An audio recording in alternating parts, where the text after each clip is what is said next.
I can tell you when I look back at the photos I took then, I would pay anything to have them in raw. I had some that I really, really liked, and when I look back on some of those and I see their JPEGs, I just go, oh, ouch. If you're gonna do any editing, you're wrong. They're just file formats. If you don't want to edit, shoot JPEGs and enjoy them. Let's get back to full screen here.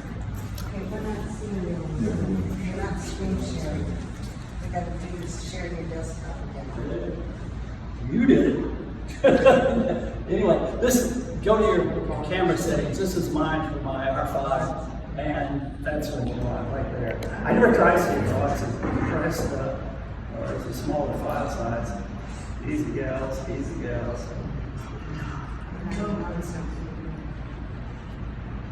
He's just not on Zoom. He's not going to work. Just let him keep going. And Jack, get yourself back to your presentation, and we'll post it. Don't worry about it. Just do it as a normal person, and we'll do it for the room, and we'll post it later.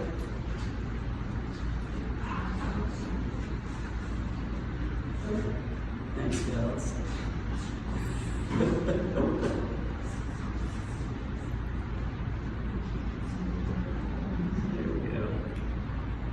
And another thing I think would be a good purchase is to get a tablet. It's really difficult when you get down to fine detail work to not have a tablet. This is the one that I use. I like it. There are a bunch of them. Don't get a teeny one. Get one that's a little bit, reasonable size. It's got a bunch of buttons on it that you can program. I've done it. I usually don't remember what they are, but lately I've got 3 or 4 that I really like and use that. Just get one. Editing. This is a picture I took in Murano with a B, one of the 3 islands around Venice. There are 3 of them. In Murano, where you go and see all the glass, and everybody did, and Murano got moved that out of shape, and they decided they needed a hook, and their hook was to paint their houses different colors, or all got different bottles. This was some years ago, and I did not suggest this, Bob. Please close your eyes for this. That was my edit. My brother said, "Man, you are on mushrooms." No good. That's at least how I was. That's what I thought some years ago that was pretty good. And I stopped this. I showed this to show you can go a little too far. There's another one for Piranha. And you'll notice on this one, it looks kind of silhouette because the shadows are pretty dark, and what I didn't do here is I didn't blow out the highlights. I like that because your eye has about 22 stops of light where it can distinguish detail. My R5 has about 14 stops. So if I don't blow out the highlights, a lot of times in the daytime, you're going to get dark shadows. But the beauty of it is they've got a ton of detail in there, and you can bring it out. This one, once again, probably easy. I not only edited it, but I got done. I said, that looked good as a painting. And I took a piece of software called Topaz Impressions, and it's got a ton of different artists that are famous, and you can modify their work. And I came out with that. When I got done, I said, gee, that's really great. And I pleased myself. I enjoyed it. I fell in love with it. And it's a little much, but I took it in just to show you the range of stuff you can do with this. If you think that's way out of line, look at the postcards. And look at that screensaver. If you got Xfinity on your TV, you put it on before the box comes on, they've got screensavers. Those things are on mushrooms. They are. They're super saturated. I said, my pictures look, pretty good compared to that. But there's another thing with the postcards. Not only some people like that look, but you can, if you go out and have a place you're not familiar with, you can look at the postcards and see good photographic areas. You buy a couple and talk to people in there, and you got tests and it's a good way to do it. That's great. Where did I get that tip? Scott Kelp, one of his tutorials. This is a picture I took near Kilkenny in Ireland. And at this point, we're going to go into videos.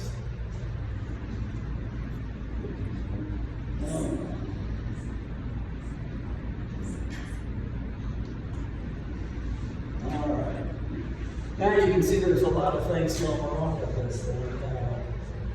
One of them is we've got this little deal right here, down there. You just leave it. And we're going to start on the right. And I'm sorry you can't read that. I'll talk you through it. The way I have these panels set up in particular order, but I'm sure you can double click, right click up, and you can bring up a dialog and you can move those panels any way you want. I have some of the housekeeping things on top. I have the camera corrections with the lens correction and the chromatic aberration, and then the transformation, where we're going to level it up a little bit. And there's a little box down there to get rid of those borders and bring it in. And I'll tell you what I do and transform. I hit just about every button on there until I like it. And I'll just tap around like that and figure out what part of that I like. And I would suggest the same. I mean, if I could go back and edit a picture, it's never going to have the same settings. It's very difficult to duplicate, to lose one, so that's why I back them up so much. Because I'll never be able to replicate it. Down the basic panels where you can really start to do your editing. Really, the first thing I do is there's a profile that Canon has, and you'll have that little menu if you shoot in RAW. And I put in a landscape. It makes it a little bit warmer, punches it up a little bit. I just start there. I rarely fill with the exposure about a little bit of contrast. Some people will do that last. It's in order there, so I just go with it. The highlights, you can see we bring down highlights. I didn't blow up highlights, so we're starting to get a little bit of the cloud in there, not a whole lot. The shadows, once again, just look at it, move the slider until you like it. I mean, you gotta please yourself. Tennessee Rick, it's your camera, it's your photo. Here's what I learned. If you hold shift and click on the blacks and whites, it will automatically set it. What I've always done is hold Alt or Option. It'll white or black out the screen depending on where you are, and move the slider until you just see the clipping, and that's where it is. And then I go back and I look at it and see if I like it. If I don't, I move the slider. The texture is something that will bring out some details without changing the tone. The clarity will basically go with midtones, and it will change the tone. I use both of those, it punches up a little, you can see it's getting good. Dehaze, it put a little haze, but it's very difficult to get much of that in there. You can way overdo it, so just a teeny little bit. Vibrance will take the flat colors and move them up and leave the saturated colors alone. Then I go down to toning, and there's a lot of things you can do with toning. That little white circle in there, right in here, you can see if you hit that, it'll give you a little different dialogue, and you can do it automatically. I fiddle with the tone curve with the sliders, the highlights, and the shadows. In any of these, you just play with them. It's hard to go wrong, but when you like it. Sharpening, there's some presets over here that have sharpening, light, medium, and heavy. I have some presets of my own that I put in there, and then alter option in the masking. You don't want to sharpen the sky and the water very little, so I move that over. Everything black is not going to be sharpened.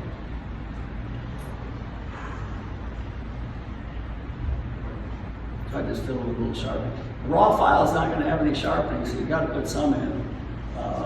And then I looked at it and I said, you need to do a little more to this thing. I mean, I think it's improved, but here's a little something. The masking panel, you bring that down, and it actually has some presets now. The sky, I hit that, you bring up the mask itself, and you can see it kind of overlaps the trees and the buildings a little bit. So you can bring down some modifiers, and I chose the brush here and erase, and just took the brush and kind of nudge that mask up a little bit, because we're gonna fill with the sky some. I hardly ever like natural skies.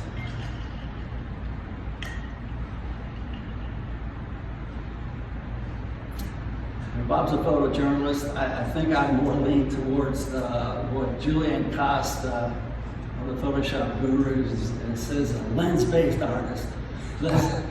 I fiddle with things. I never saw a picture. I can just edit to death. Some people like it, some people don't. It's more of a postcard kind of thing, I think. But anyway, I fiddle with the color and the saturation on this.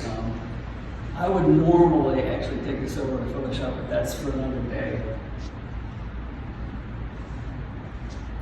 And I think, you know, to show a comparison of those starting and finishing on those, you can backslash and compare those two. Or you can select it, and I think it's going to show us a survey view here.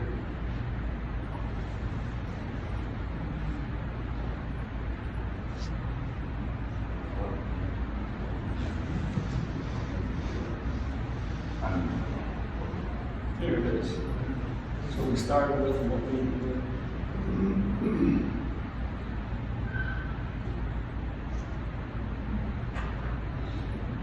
And let us go down with that.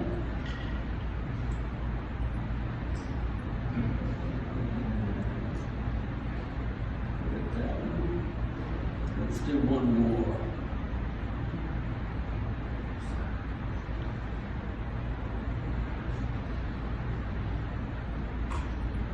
Here's another picture from Ireland, and you see it's pretty flat, but I thought it had enough to start working on. And once again, you bring it over in the develop module, and this one I didn't think the horizon was quite right, so I started fiddling with that, tapping around, and I think I finally got the alignment lines, and finally got it to where I thought it was pretty straight. It's going to be right on our camera. Adjustments. And it pulls up great, so you can get it done right. I think I finally got it. Then once again, you go down to the develop module, and I put in that landscape profile. There we go. And skip down to a little bit of contrast. This one threw a little bit in there, kind of lost a little bit in the rocks, but we can pick it up. The highlights, you can see starting to get a little bit in the clouds. Once again, I might have blown out a few of the highlights, not many. And setting the black and white to get the full dynamic range. And this, you know, this is another one where you've got to, you know, just put some of the stuff because just the way it looks. I mean, finally, no matter what the sliders today and the masking, I just look at it until it looks right to me. I have a monitor and I have a workflow that's been color calibrated across it. The only one that sees what I do at the end is me. Everything that goes out there is on a different monitor. It's not the same. I understand all that. But at the end of it, I like it. And so, like Tennessee Rick says, your camera. So it was pretty wise. And we fiddled with this and started to come around. We started to get a little bit in the sky there. A little vibrance in, go down the tone curve and bring a little bit more in too.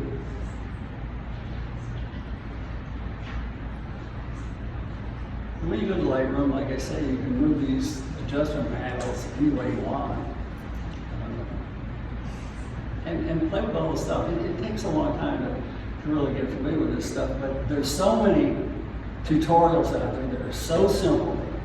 Scott Kobe's got a bunch of them. The free ones all over YouTube for any subject. Aaron Nace is another guy that's learned. He leans a little more towards Photoshop. He's got good Lightroom stuff. He's another natural teacher. He's very talented. Once again, we put in a little sharpening. And I was throwing a little denoise. You know, there's going to be noise no matter what. And mask it off. You don't want to sharpen the sky and the water.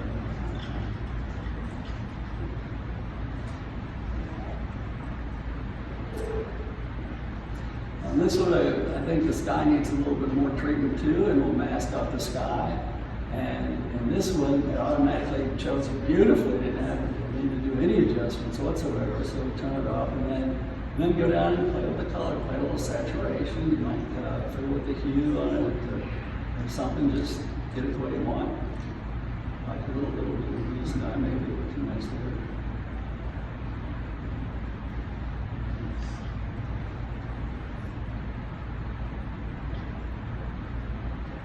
And in this one, which we could have done the other, but we're doing this, we're going to throw a little vignette on, which is down, guess what's the bottom. There we go. And I would just quickly put a number in there, and the number I'm going to put in, after filling with every slider, we're filling endlessly with them over the years, you put in -11, and almost is always right. Where'd I get that? Scott Kelly. And he's right. Every time I went back and looked at some of the stuff I did, it was always centered, between, say, 8 and 15. So I just put -11 in there, and if I don't like it, I change it. So.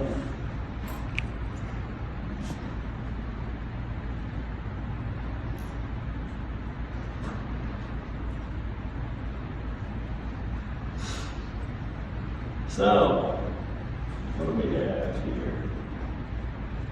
If we take that one,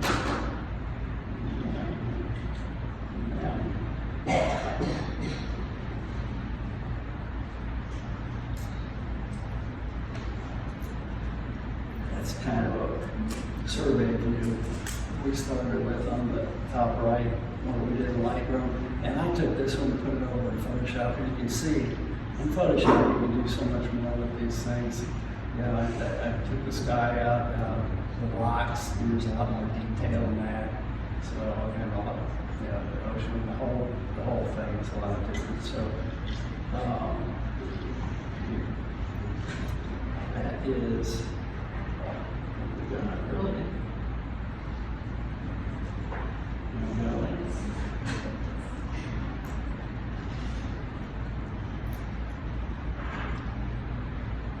Any questions?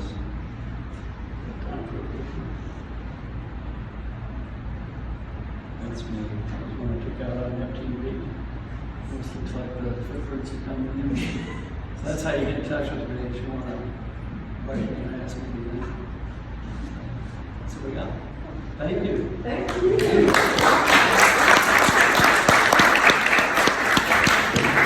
Okay, you gotta get the microphone situation squared away. Yeah, let's get Bob's machine. Okay, Bob's going, I don't know if I would